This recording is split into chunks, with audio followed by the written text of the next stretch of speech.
Now, educators teach us that the earth is dying and give us basic reasons of how to fix it, like take more walks or perhaps recycle more often. But they never teach us how to mend the world that the past generations have left us. No offense. I want my children and future generations of kids to feel pride in the world that has been left for them, not having to worry to fix the issues we left them with. Along with this, I want them to have an understanding of how important it is to care for what they have, being their earth, religion, home, family, friends, or anything else that is important to them. I also want them to live in a world where they don't have to worry about what people will think of them, what people will say, or what people will do. I also want my future children to live in a world where violence is unprecedented, a world of peace where people from different countries, religions, cultures, and backgrounds can unite and feel serenity in one another. Now, for me, Judaism isn't just a religion, it's of who I am. I'm very proud to be a Jewish person on my sleeve with it. I'm not ashamed, and I do not think anyone will ever be ashamed of their religion or beliefs. Judaism helps me recognize the little things in my life that matters. It helps me look at the good and give a helping hand to someone in need. The best example I can think of this for Judaism is a very large rule to never cheer on the down of their enemies, like Rabbi talked about before. You may be happy like them, but you cannot laugh that they have lost. Another thing I truly favor about Judaism is that it has always supported education and knowledge throughout its people. Every religion has specific followers whose rules I do not agree with. For the main portion of Jewish people, education is encouraged greatly for everyone. I may not always want it to come on Sunday mornings at 9 in the morning. However, I always have, and every time without leave is now, talk about my Torah portion. Rabbi originally told me my speech had to include information about my Torah portion, then handed me an almost 1,000-page book. I was understandably very anxious until he told me that my Torah portion only lasted for about 18 pages. At first, I wasn't sure I'd get much insider knowledge in the book. However, when I began to read, I was fascinated and really read through. My Torah portion takes place immediately after it goes in the Ten Commandments, and it begins to go more in depth with some of Judaism's laws and rules. Two main things are slavery and witchcraft, which are the biggest issues the Jewish people had while in Egypt. The first is slavery. In Jewish law, a bondman or slave can only serve for 6 years before being allowed to be free. At first, I thought it'd be foolish to want to stay a slave when someone could be free, but while talking to my mom, she brought up a good point. It takes true love and trust to stay a slave for a person who you truly love. To stay a slave, to be with them for your lifetime, even if it means giving up your freedom, which gave me a new understanding and compassion for someone who is a slave. Witchcraft was also the second one she talked about. Not only do us Jewish people not be sorcery, but we also outright do not believe it. Ancient Egyptians were polytheistic, meaning they believed in multiple gods as well as sorcery. And the Jewish people, we our eyes. So to gradually sum it up for anyone who may have taken a quick snooze whilst I was talking, my Torah portion reflects on the common ground rules and beliefs of Judaism that derive from my time spent in Egypt. Now, to close it off for everyone, I would love to end by thanking everyone for coming here today, especially people who came from out of town.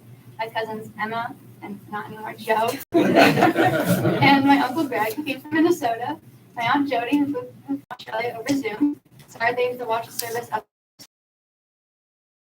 Again, a huge thank you to everyone. If you have traveled out of town, Miss Laura, who did the junior choir, Olivia taught me the verse that I read for you all today, and my friends who tutored me and helped me comprehend the verse I was reading, and most especially Rabbi, who taught me the countless melody chants for all the prayers I chanted on the speech.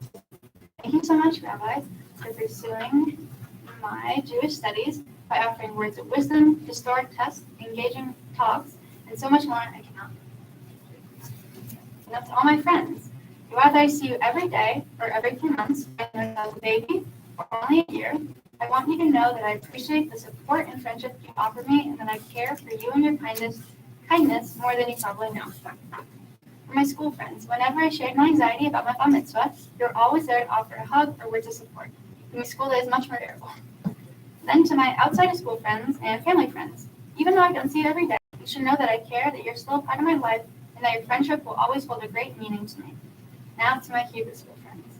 In Sarah, Joey, and Eli's bar mitzvahs, I've been named sensible or sane one. Now I'm not saying I disagree, but you should know that our time spent at religious school is some of the brightest and happiest memories in this place.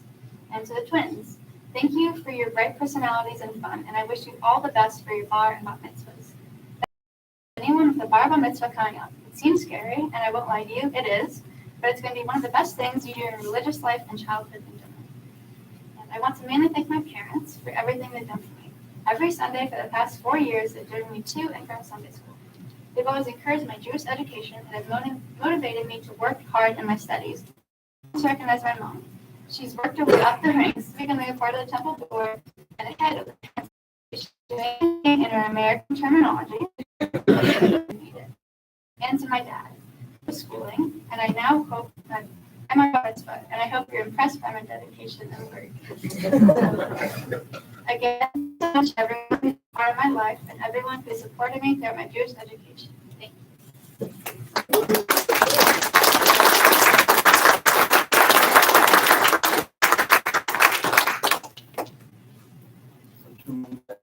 Who wants to go next? You want? The hard act to follow. So I should have let you go first. I'm just gonna go off the top of it.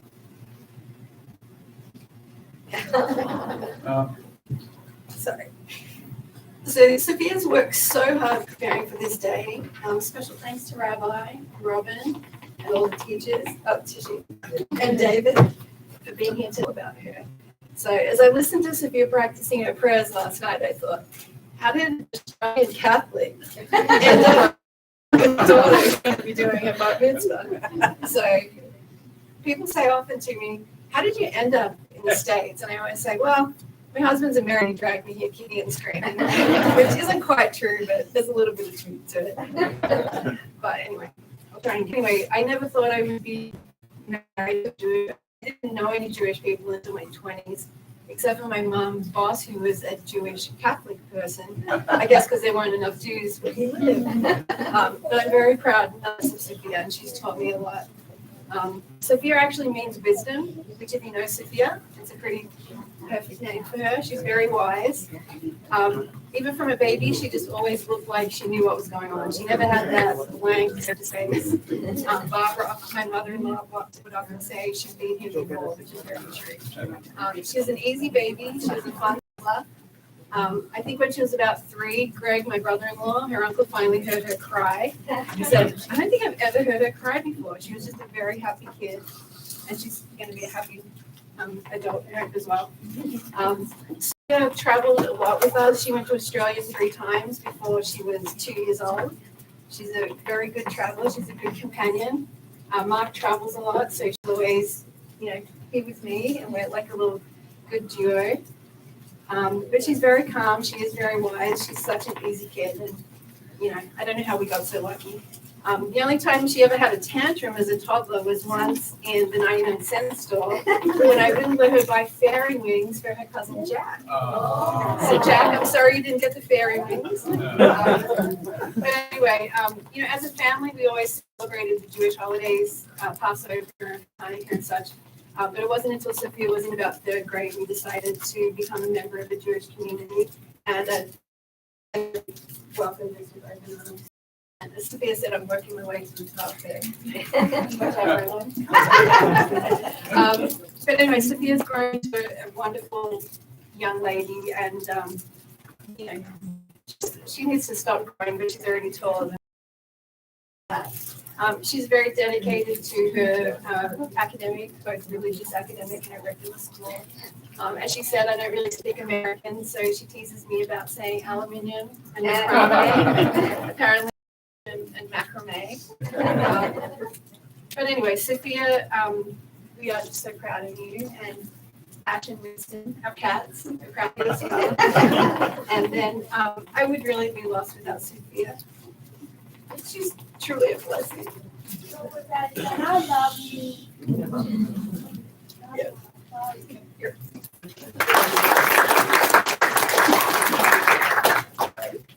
Feely Ramona Diamond. Chapter 1. Feely Ramona Diamond. The girl's so sweet, we had to give her 3 names. Watching you read today from the Torah, complete your bar mitzvah, gives your mother and I such an incredible sense of joy and pride. We're so excited for you and can't wait to see you continue on your incredible journey to adulthood. I'd like to thank everybody who came today, and a special thanks to those who traveled from far away. We also know that many of our friends today who joined us today have never been to a bat mitzvah.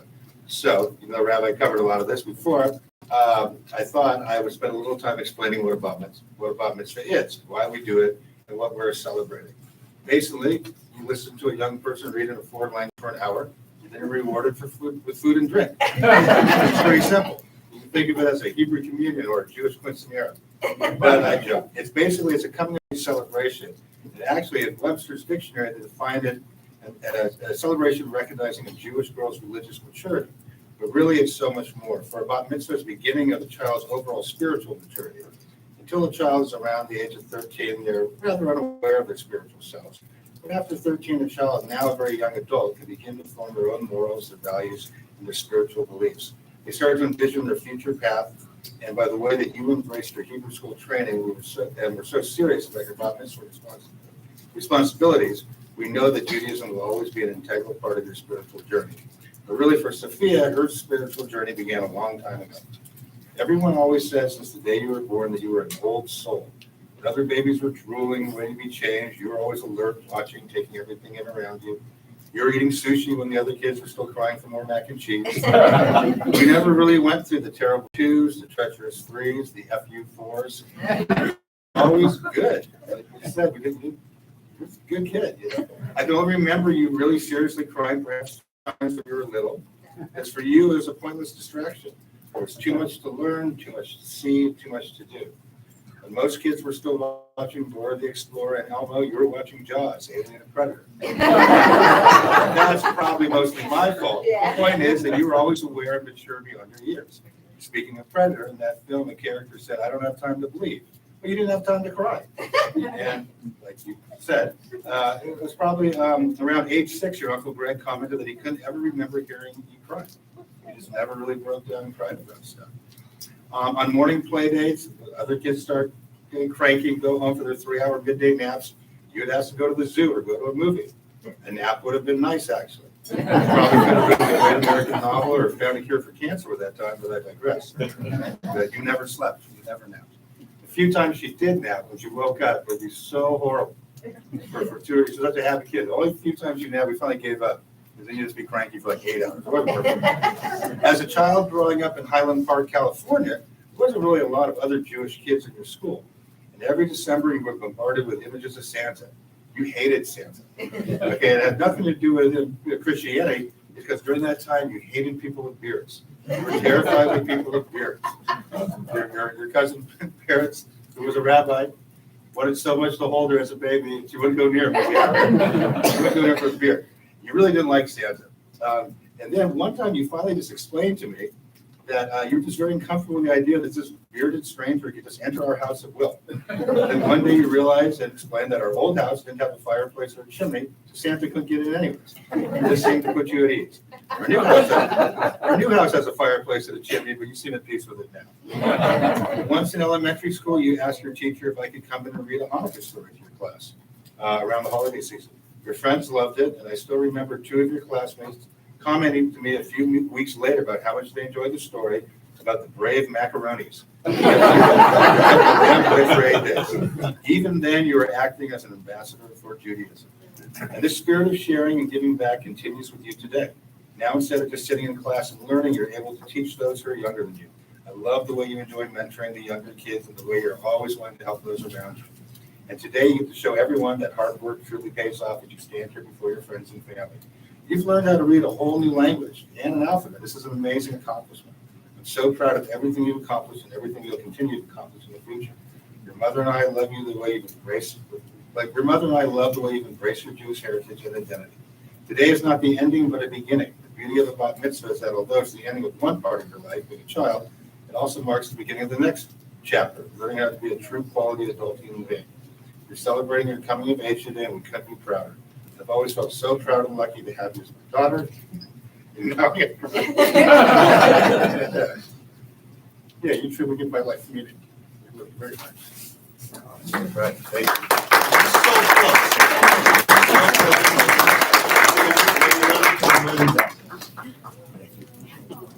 So close. Now it's my turn. Like, your turn's a hard act to follow. But they said basically what I was going to say. Since I might add something to it. Sometimes we forget the role of young people and women in our congregation. And you obviously did my book, you're young and you're female. So the point I want to make with you is you tried hard, you worked hard, you did everything you could, and we asked of you, and also, more than that, we make jokes about you're the only sane one of the gang, but it was hard. 2 years of COVID and all those lessons, and there were kids that just gave up and they left, and you never complained. And more than that, when you're here, you are just such a positive thing to do. And do that. So I was thinking about it, and we share something else. Is you love history. I taught history for a long time. And I thought about it. Is there anything in other pages of the historical epic of our people while you're efforts? And I hope that you'll continue with the understanding that Jewish history is, it's not by accident that we name kids after, or we use them that what makes you Jewish is your mother, is because motherhood is everything. And you are that when you can. You personally, your Hebrew name, we talked about that about your English name, but your Hebrew name is Zipporah. And it's funny that I know about your mom, but I didn't know what community in Australia you came from. I don't know how else to put it, what you say, okay? But Zipporah also wasn't born Jewish. So what's interesting about Zipporah is Zipporah is Moses, wife of Moses.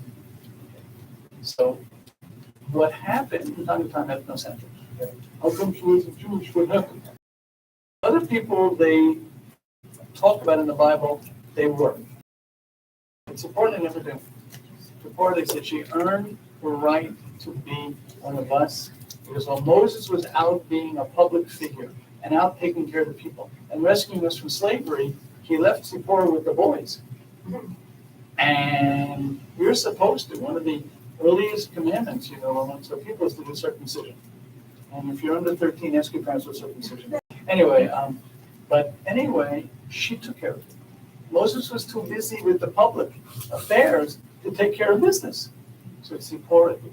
So when I thought about that, I thought, see, your namesake did the thing when other people weren't as committed to Judaism as she was. She made sure that her children were. So I don't worry about it. Now, someday you will get married and have children.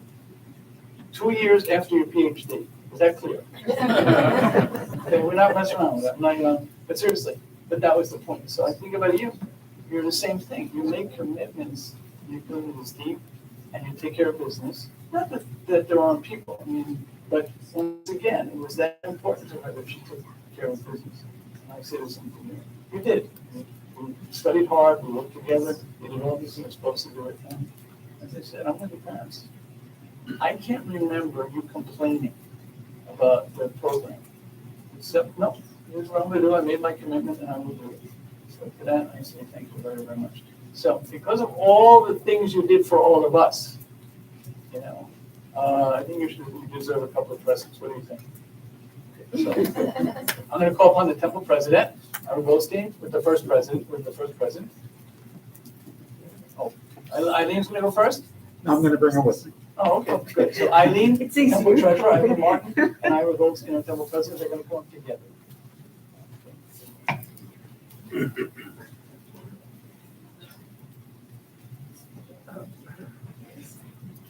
Do that, my wife doesn't have to get up and let everyone out.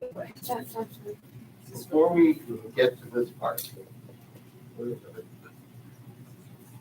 Okay.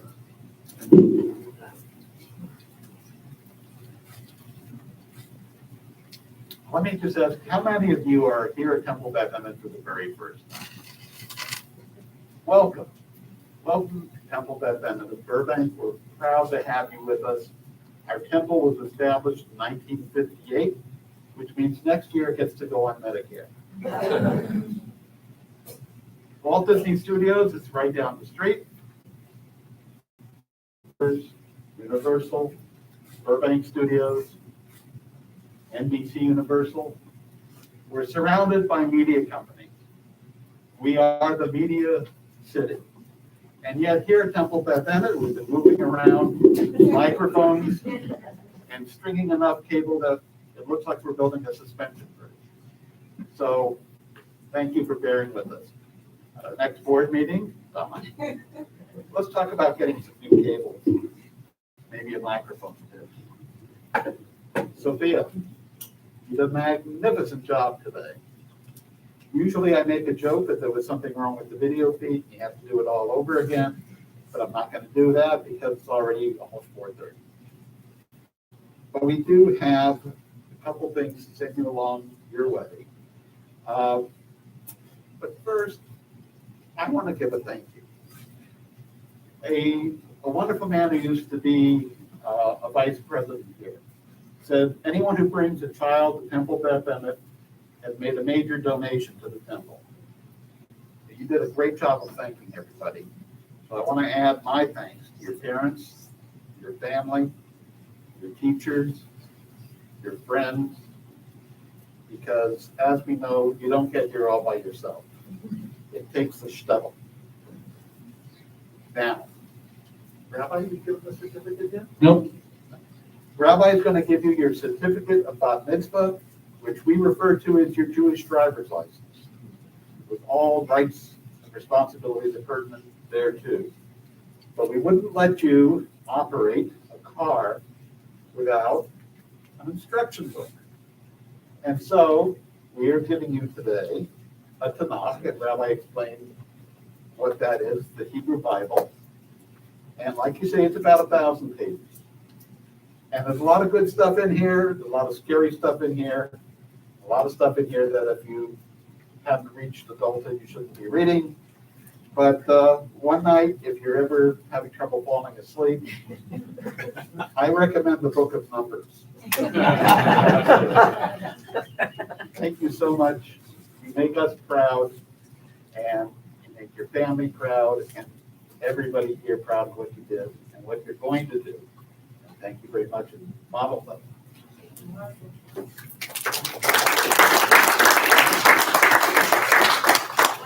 Sisterhood comes up with a gift, and this is for you from us. And I want to thank your parents. I mean, they really come through for us a lot, and they participate, and they're really great people. So this is one of the few families I really know, and you're just wonderful. You're great people, and thank you for everything. And you did wonderful. Thank you.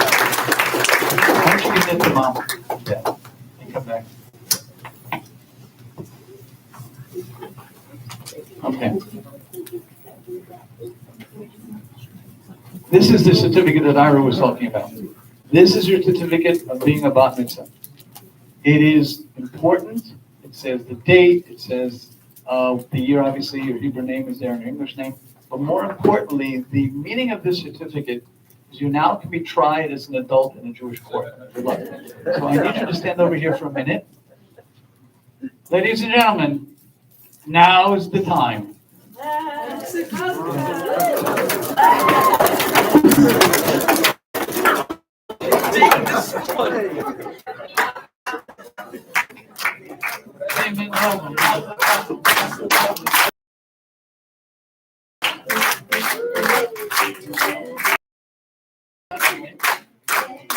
Where's Max? Where's Max? Max left? Max and Alex. Max and Alex. How old are you, Max? 7. Anybody who's 7 or under, come forward. How old are you, Alex? 10. Any of you who are 10 or under, come forward. Go, guys, this is for you guys. Go. Anybody 11 or under? Oh, good. Come. 11, 12. You guys better hurry, because when I get to 13, the whole room is going to erupt. They're better than Hoover vacuum cleaners. All right, here we go. 12, 13, come forward. Yeah. Come on, there's no maturity now. It's candy. Let's go. This part of the service has been sponsored by the American Dental Association.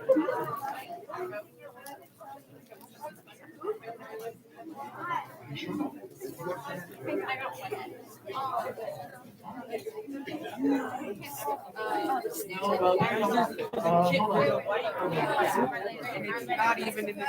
Oh, I did that. Oh my God. Can I go to feel bad?